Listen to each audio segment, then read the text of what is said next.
Dari Proton S70, untuk saya kereta ni menarik untuk kita lihat sebab apa? Sebelum ni, kerjasama Proton dengan Geely, kita hanya tengok ada penawaran model-model SUV daripada Geely ke Proton lah. Itu susah sikit sebab sebelum ni Proton memang tak ada model SUV, jadi kita tak boleh nak bandingkan apa-apa. Itu betul-betul segmen baru untuk Proton. Tapi sekarang dengan S70, ini penting dan menarik sebab apa? Untuk Proton ini ganti model sedan segmen C, dan sebelum ni Proton memang ada tradisi ataupun ada penawaran lain untuk segmen C sedan tu. Jadi kita boleh bandingkan prestasi dan juga penawaran yang ada S70 ni mana yang lama. So macam mana kereta ni? Okey ke tak okey? Jadi semua sekali untuk S70 ni ada 4 varian. Paling rendah eksekutif tu dalam RM74,000. Dan yang paling tinggi yang kita tengok ini adalah Flagship X dalam RM95,000. Jadi apa yang kereta ni ada? Jom kita tengok.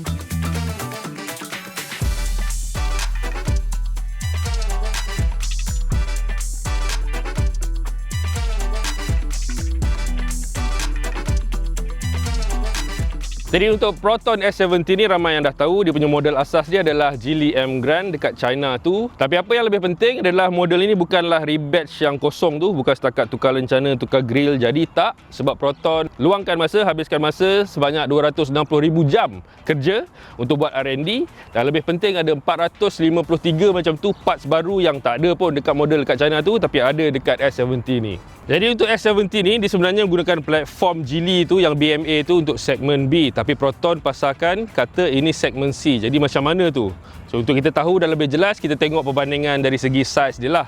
S70 ni kalau nak dibandingkan dengan model segmen B, pesaing dia contoh macam Toyota Vios dan Honda City, memang S70 ni sedikit lebih besar. Tapi kalau kita tengok pula dengan model sedan segmen C macam Honda Civic dan Altis, yang ini memang lagi kecil lah. Dan untuk sedan segmen C sebelum ni Proton ada contoh model yang digantikan, contoh macam Preve, ada juga Inspira, yang itu memang S70 ni lebih besar berbanding yang dua tu tadi lah. Jadi macam mana nak tengok ini B atau C? Sebenarnya untuk saya mudah je. Itu adalah cara Proton untuk marketing, untuk letakkan, nak bagi tahu contohnya harga adalah segmen B tapi penawaran saiz ataupun segala kelengkapan yang ada tu lebih ke arah C. Jadi kiranya beli kereta segmen B dapat benda atau nilai segmen C. Senang nak faham macam itulah. Jadi untuk rekaan keseluruhan S70 ni sebenarnya saya agak suka sebab nampak proportion dia tu kemas dan lawa. Dekat bahagian depan ni dia panjang sikit tapi dekat boot belakang tu kontot. Jadi stance dia tu nampak lebih sporty lah. Dekat bahagian depan ni pun memang khusus ataupun lain betul lah yang Proton punya kalau nak dibandingkan dengan M Grand Geely tu tadi. Rekaan grill lain, logo apa semua besar, cantik. Dan lebih menarik untuk kat depan ni bahagian lampu LED dia tu bila start kereta je dia boleh menari-nari.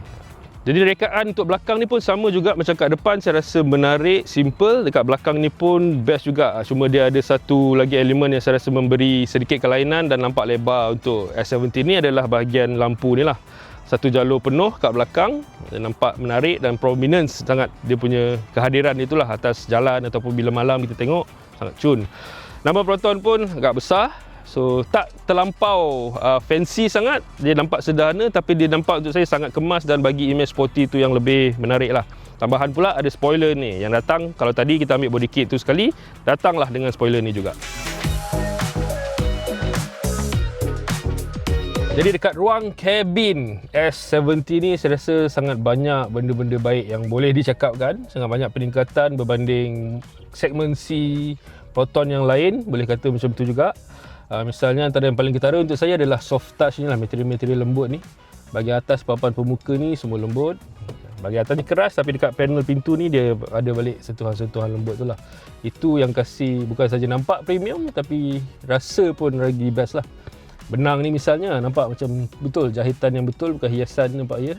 Lain-lain rekaan dia sangat sederhana tapi saya rasa praktikal, kemas juga. Steering ni misalnya datang dari X50, kita dah pernah tengok kontrol-kontrol ni X50, tapi yang tombol ni pula dari X90. Itu uniknya untuk model yang S70 dekat pasaran tempatan ni lah. Lagi satu elemen rekaan yang macam ni, kelebaran panjang ni maksudnya full width dia ni, length dia ni sangat cantik juga. sama elemen macam kita tengok tadi dekat lampu belakang misalnya, dia sampai penuh lah. Butang hidup enjin ni pun saya rasa seronok untuk S70 ni, sebab untuk setengah-setengah kereta butang ni kadang-kadang susah nampak dekat belakang ni, so nak kena tercari-cari. Tapi ini agak jelas, senang untuk pemandu tengok. Lagi satu ciri yang menarik dan penting juga untuk disebut untuk S70 ni adalah dia punya skrin atau paparan tu lah.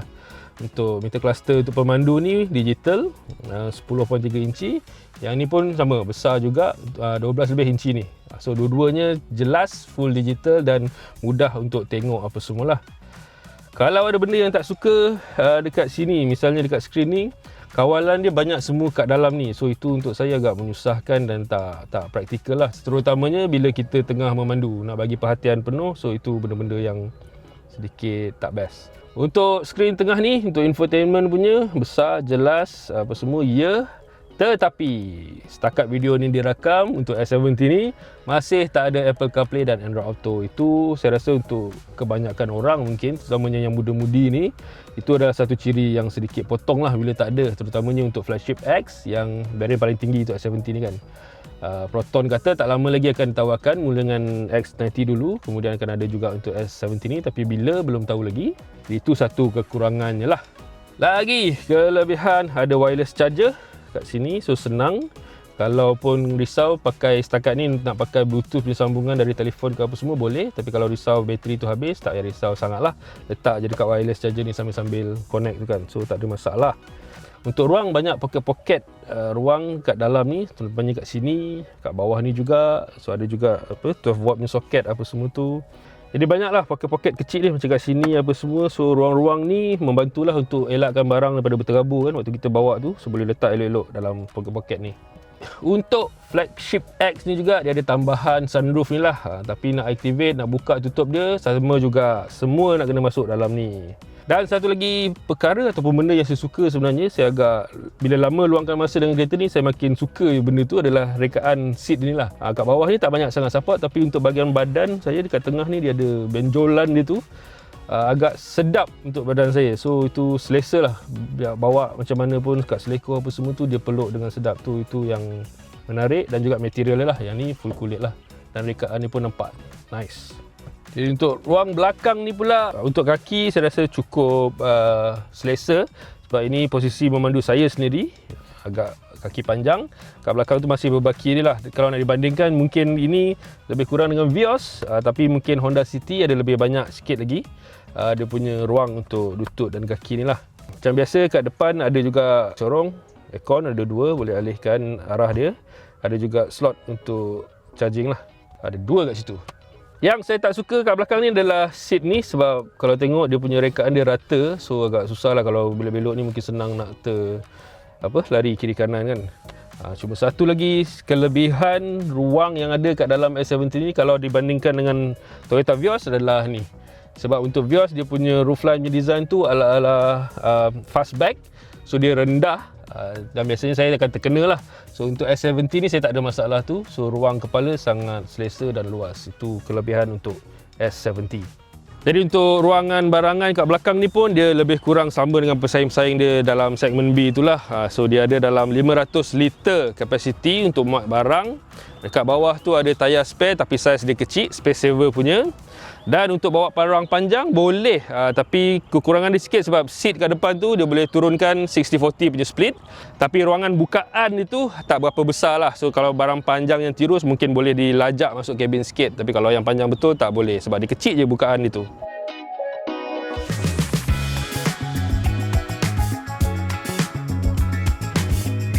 So sekarang kita dalam S70 nak tengok macam mana prestasi pemanduan dia. Tapi sebelum saya terlupa kat luar tadi saya tak sebut, yang sedang kita tengok ni dia punya hijau punya colour ni adalah colour hero untuk S70 lah. Dia punya hijau teal tu nampak smart juga, nampak lawa. Saya agak suka dengan dia punya warna dia tu. Dan kalau tentang pemanduan ni, untuk mulakan mungkin kita nak sebut dulu dari start kereta ni lah kot. Kereta ni macam ramai yang dah sedia maklum, dia gunakan enjin 1.5 turbo 3 silinder. Ini adalah enjin MPI yang turut pernah digunakan juga untuk X50. Tapi dia bukan 1.5 yang TGDI untuk X50 flagship itu lebih powerful, lebih top pun lebih tinggi. Yang ini yang sama engine macam X50 yang bukan flagship lah. Jadi ini engine 1.5 liter 3 silinder. Saya mulakan dulu dengan kelemahan dia. Yang tak best tentang enjin ini adalah bila kita hidupkan enjin tu, terutamanya kalau kita ada kat luar, kita dengar kat luar, dia punya bunyi tu memang kuat lah. Memang tak setanding, tak setara dengan image yang kereta ni ada. Dia punya bunyi tu bising, dah macam kereta diesel pun ada, dah macam bunyi taksi genting pun ada. Dan dia agak jelas boleh didengar lah. Cumanya bila kat dalam ni, bila kita bawa, kalau buka audio apa semua tu kurang jelas itu, tapi masih juga kedengaran lah. So dia agak, saya rasa dia agak, bukanlah mengganggu macam mana, dia agak janggal lah. Sebab kereta ni nampak modern, best, tapi bunyi dia tu langsung tak best lah. Cumanya kelebihan, cumanya ada sedikit bernasib baik sebab enjin 3 silinder tu, walaupun nombor silinder tu ganjil, dia tak ada vibration ataupun gegaran yang ketara boleh dirasakan masa kita bawa ni lah. Dia tak ada rasa pelik tu lah. Dan enjin ni, itulah kalau rasa nak bermegah sikit adalah yang dibangunkan bersama dari Geely dan Volvo. Sebab Volvo ni memang terkenal sebelum ni pun dengan enjin-enjin silinder, nombor silinder ganjil ni lah, 5 silinder apa semua kan. So itu share kepakaran dengan Volvo untuk buat dan gunakan, jadikan enjin 3 silinder lah yang kita pernah nampak dan digunakan juga sekarang ni untuk S70. So itu boleh lah kalau nak rasa point bermegah sikit dengan S70 ni. Dia adalah bau-bau bacang sikit dengan Volvo. Nama pun dah lebih kurang kan, S70, S60 Volvo. So ya, itulah. So untuk prestasi pemanduan ataupun prestasi enjin ni pula, kalau kita tengok angka, dia memang sedikit lebih tinggi berbanding Toyota Vios. Misalnya kalau PS tu, ini lebih 44 PS berbanding Vios. Begitu juga City lah. Kereta ni memang power output dia atas kertas lebih tinggi berbanding pesaing dalam segmen B itulah. Tapi kalau kita nak dibandingkan pula dengan Civic katakan, Civic tu ada kelebihan sikit lah, output dia lebih tinggi sikit berbanding S70 ni. Jadi dari situ kita dapat tengok juga, macam juga angka ukuran saiz dimensi badan tadi ni, memang Proton sengaja nak memposisikan S70 ni berada di antara segmen B yang konvensional tu dengan segmen C lah. So dia main dekat grey area, dekat tengah tu sebenarnya. Dia bukanlah sangat setepatnya segmen C, tapi dia ada iras-iras ataupun hasratnya ke situ. So dia nak bagi ekstra nilai untuk apa yang kita bayar untuk kereta segmen B biasanya, tapi dapat dalam konteks prestasi dan kelengkapan ada kelebihan sikit, iaitu menuju ke arah segmen C punya kereta. Itu sajalah, mudah untuk faham macam mana Proton market atau posisikan kereta ni dalam pasaran. Jadi kalau saya perlu sebut angka, ini sama macam yang MPI 1.5 untuk X50 itulah. Dia jana kuasa dia 150 PS dan juga 226 Nm torque. Yang menariknya kalau nak tengok, kalau untuk X50, kita kena faham X50 tu dah berat, dia SUV lebih berat. So S70 ni lebih ringan dan rekaan di sedan dia lebih rendah, lebih grounded. So dari segi power to weight ratio tu dia lebih berkesan, lebih dapat dirasakan punching tu dekat S70 ni lah, sebab ini kereta yang obviously lagi ringan. Untuk pengalaman pemanduan kereta ni, antara beberapa hal yang sempat diperhatikan, kalau enjin ni punya prestasi apa semua tu mungkin okey, tapi dia ada satu hal dengan yang saya perasan dengan feedback pedal minyak tu lah. So kita dalam banyak keadaan, dalam biasa punya pemanduan, dia mungkin macam biasa, kita tekan sikit dia boleh jalan. Tapi dalam keadaan statik tu, kita kena berhati-hati pada awalnya, kena biasakan diri dulu, sebab tekan sikit dia takkan gerak sebab dia ada auto-hold tu. Tapi bila kita tekan terlebih sangat, dia macam terlompat pula. So kena ambil masa untuk faham macam mana nak bagi feedback yang sewajarnya lah dalam keadaan tu. Itu mungkin masalah dengan ECU ke apa, saya tak tahu, ataupun macam mana dia buat talaan, tetapan untuk itu, saya tak pasti. Tapi dari segi pemanduan biasa, untuk orang biasa punya concern, dia ada kemungkinan untuk melonjak tiba-tiba tu lah, terutama dalam keadaan mendaki. So jadi kena terlebih berhati sikit sampai anda biasakan diri dengan feedback dia lah. Satu lagi pemerhatian sepanjang gunakan kereta ni adalah feedback untuk, ataupun maklum balas untuk brake dia lah. Dia pun saya rasakan dia menggigit tu agak lambat. Dia bagi freeway sikit, slow, dia tak tangkap sangat, tapi di hujung tu baru dia lebihkan dia punya cengkaman tu. Itu pun kena biasakan diri juga. Takut nanti kita ingat bila brake sikit tak makan, kita brake banyak, dia terus emergency brake. So kena ambil masa juga dengan setting brake yang begitulah. Saya tak pasti tentang S70 unit-unit yang lain, tapi unit yang kami bawa untuk pandu uji ni, dia ada benda tu lah, dia ada benda tu. Sama ada itu adalah standard tetapan untuk semua S70 atau tidak, saya tak pasti. Tapi untuk yang ini memang perlu sedikit berjaga-jaga dan memahami feedback dia tu untuk brake dan juga untuk pedal minyak dia. Tapi bila dia dah dalam momentum, dia dah bergerak apa semua tu, memang saya suka sebab boleh rasa lah, bila turbo tu kick in apa semua, dia rasa bertenaga, dia rasa stabil. Sebab kereta ni pun sedan, rendah kedudukannya, tak macam X50 tu boleh rasa sedikit body roll, tapi ini lebih planted, lebih menjejak lah dekat jalan. So kalau katakan nak dibandingkan pula dengan segmen C Proton yang sebelum-sebelum ni, saya fikir ada satu benda yang perlu anda tahu lah. Sebab kalau dulu Proton sangat melaung-laungkan dia punya Lotus ride and handling. Dalam konteks yang saya masukkan adalah tetapan ataupun talaan suspension, yang kecenderungan dulu-dulu kalau kita tengok Wajar, mungkin Inspira juga, mungkin Prevail lah katakan, yang betul-betul model Proton dari awal. Dia punya suspension ataupun handling tu lebih stiff, lebih bukanlah keras dalam maksud yang tak selesa tu, tapi dia lebih solid lah, lebih keras. Tapi dengan S70 ni, saya rasa itu antara compromise yang paling banyak Proton buat in terms of handling. Dari sudut pengendalian adalah tentang ketetapan ataupun setting untuk suspension. Sebab yang ada ni adalah saya rasa sangat comfortable. Ini lebih menyerupai ataupun lebih sama misalnya dengan Toyota Vios punya tahap keselesaan. Begitu juga dengan Honda City. Dia bukan lagi Proton Lotus ride handling yang kita pernah kenal dulu, yang lebih keras, lebih stiff, lebih commanding lah. So ini kelebihan dia, selesa lah. Maksudnya sebagai kereta keluarga, kalau ini nak dijadikan kereta keluarga, dia lebih selesa lah, selesa banyak. Tapi kalau katakan seronok, tiba-tiba ada long corner nak cuba, nak try main, dia mungkin ada sedikit give and take dekat situ lah. Dia tak sekeras ataupun tak sesolid apa yang misalnya Prevail pernah bagi macam tu. Untuk transmisi pula, S70 ni tak sama dengan model asal dia, Geely M Grand yang dekat China tu. Yang sana, model sana gunakan CVT, tapi yang S70 ni gunakan dual clutch DCT 7 kelajuan. Jadi untuk saya, yang 7 kelajuan DCT ni lebih menarik lah, sebab dia lagi responsif. Jadi pemanduan pun untuk saya tak jadi boring, sebab dia lalang 1.5 turbo.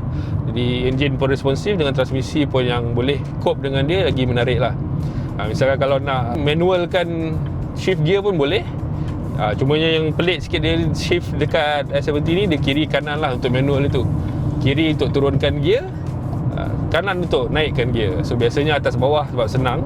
Tapi untuk yang gear knob dia ni, shift dia macam ni, adalah kiri kanan untuk turun dan naik gear. So setiap kali buat tu, sebabkan di City ni dia rasa sangat responsif dan seronok untuk dikawal lah. Dia lagi power lah rasanya. Dan kombinasi engine ni, engine dan transmission ni juga dengan prestasi yang agak tak mengecewakan sebenarnya. Proton kata pencetaan 0 ke 100 je dalam masa 9 saat. Dia bukanlah laju gila-gila, tapi sebab ini kereta sedan dan ringan, so rasanya tu lebih sedap lah. Untuk itu penggunaan minyak dia pula setakat ini, yang ada dekat skrin sekarang ni tunjuk dalam 7.8 liter untuk setiap 100 km. Jadi untuk saya itu adalah angka yang kurang lebih lah. Kalau lari pun tak lari banyak berbanding dengan kereta segmen B lain lah. Mungkin Vios dan City sedikit lebih jimat berbanding dengan S70 ni. Tapi S70 ni ada satu kelebihan lain, itu dia performance je lah. Sebab kalau katakan Vios dan City misalnya, itu 1.5 juga, betul, tapi tak ada turbo. Yang ini 1.5 ada turbo, lebih ke arah macam Civic punya area lah. Jadi in terms of prestasi pemanduan, respons minyak dan juga gear dia, saya boleh katakan yang saya agak suka. Benda yang ada, apa yang ada dekat S70 ni taklah mengecewakan. Tapi kereta ni juga datang dengan drive mode. Cuma yang tak best, ini antara komplain saya yang terbesar kot dekat S70 ni, sebab saya rasa itu tak praktikal, terutamanya kalau untuk pemandu lah. Sebab kebanyakan benda perlu dikawal melalui skrin dalam ni. Nak tukar mod pemanduan pun dalam ni. Tapi bayangkan kalau tengah drive, tengah nak bagi perhatian dekat jalan, terpaksa juga nak godek-godek skrin ni. Jadi itu sebenarnya agak menyusahkan lah, dan tak selamat lah kot, kurang selamat. Sebab alihkan perhatian pemandu daripada jalan pada benda nak buat ni. Jadi kalau boleh saya cadangkan dengan S70 ni, anda kena decide awal-awal lah sebelum gerak ataupun nak tukar. Bila nak main skrin ni untuk tukar setting dia ke apa ke, berhenti tepi dulu untuk tukar, baru jalan balik. Sebab kalau tidak, bahaya. Perhatian kita akan terarah kepada dua lah, terbahagi. Satu jalan, satu ke skrin ni. Itu saja. Walaupun macam tu, dia ada cara mudah sikit lah untuk skrin ni. Kalau nak bagi command, iaitu high proton. So dengan command tu, kita bolehlah bagi arahan. Contohnya nak buka sunroof, katakan high proton, Good afternoon, master. open sunroof. Okay. Untuk voice command ni bolehlah sedikit membantu untuk beberapa fungsi yang ada dalam kereta ni lah. High proton, I'm listening. close sunroof. Okay, I'll close the sunroof. Cara dia. Jadi untuk aspek keselamatan pun macam ADAS tu ada juga dekat flagship X ni. Cumanya dia tak tawarkan untuk base model tu lah. Kalau nak ADAS, kena yang tinggi punya variant. Jadi antara benda yang saya suka sebagai kesimpulannya dengan S70 ni, satu, rekaan dia. Dia memang nampak matang, nampak ada kesinambungan dan keunikan yang lain berbanding model segmen C Proton sebelum ini. So ini betul-betul letak segmen C Proton tu ke arah yang sesuatu yang barulah, yang segar. Kabin juga saya rasa dengan harga apa semua tu, dia bagi satu touch atau sentuhan premium yang mungkin menarik untuk kita tengok ada ditawarkan untuk kereta-kereta Proton. Kereta-kereta pesaing dia lain mungkin ada lebih kurang dah, tapi untuk Proton menawarkan ini untuk segmen dan harga yang macam ni, dia lebih cun lah. Yang saya tak suka, sangat jelas sebenarnya bunyi enjin ni sangat kuat, walaupun gegaran tu taklah dirasakan sangat, tapi kalau nak dengar dari luar, tadi kita dah tengok bunyi 3 silinder punya enjin tu kuat sangat. Dekat dalam pun kalau kita tutup radio dan bawa, memang jelas kedengaran lah. Itu kasih kurang sikit refinement dari konteks premium yang nak ditawarkan oleh Proton dengan S70 ni. Jadi dari segi nilai, S70 bagi nilai yang sangat-sangat menarik. Macam saya jelaskan tadi, Proton market dia sebagai C segmen tapi dijual pada harga B segmen. Itu mungkin dari satu sudut kita tengok sebagai kelebihan untuk S70 ni lah. Jadi untuk pilihan ataupun varian juga saya rasa menarik untuk kalau anda berminat dengan S70 ni, untuk tengok varian yang paling basic tu, eksekutif tu, yang RM74,000 tu. Walaupun datang tak adalah dengan kelengkapan yang penuh macam flagship yang kita tengok ni, tapi still bagi saya bagi nilai yang menarik sebab size-wise besar dan selesa juga untuk S70. Ataupun mungkin kalau tak nak belanjakan duit penuh RM95,000 ni untuk flagship X yang hanya berbeza dengan flagship sebawah dia tu, dijual dalam harga RM90,000 saja. Beza RM5,000. Dan kalau tak perlukan sunroof tu, tak perlukan juga warna hitam yang khas untuk flagship X ni, mungkin itu lebih sedikit menyimatkan model flagship tu berbanding dengan flagship X. Jadi dari segi penawaran, saya rasa S70 bagi banyak pilihan dan nilai yang lain juga, lebih murah berbanding pesaing-pesaing lain, bahkan untuk segmen B pesaing yang lain tu. Jadi dari sudut itu ada kelebihan untuk S70 ni. Jadi macam mana anda rasa, apa yang anda fikirkan, apa pandangan anda tentang S70 ni? Kita dah tengok perbandingan, perbezaan dia, kelebihan kekurangan dia, adakah dia berbaloi untuk menjadi satu penawaran terbaru Proton yang mungkin akan jadi model paling laris selepas ni. Asyik SUV je kan, kita kembalikan sedan pula kot. Jadi sekian dulu daripada saya, terima kasih kerana menonton, jumpa lagi nanti.